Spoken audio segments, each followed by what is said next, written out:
টান দিয়ে সরাইয়া নিয়ে আসছে।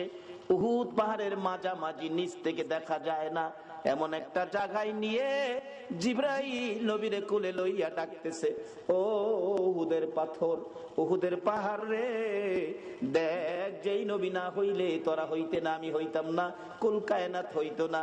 এই নবীরে মারতে মারতে কি অবস্থা করেছে, নবী বেহুশ, জ্ঞান ফিরে না, একটু বিছানার ব্যবস্থা করে দে, আল্লাহর বন্ধুকে শোয়াইয়া রাখি।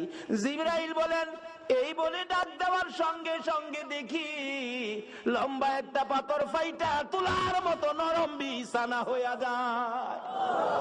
জিবরাইল এই বিছানার মধ্যে আমার আপনার নবীকে শোয়াইয়া মাথার পাশে বসে আছে, নবীজির জ্ঞান ফিরে না। অনেকক্ষণ পর নবীজি দুইটা চোখ খুলছে, ডান দিকে মাথা ফিরাইছে, বাম দিকে ফিরাইছে। জিবরাইল ডাকে, হুজুর আমি জিবরাইল আপনার মাথার পাশে। আমার নবী কান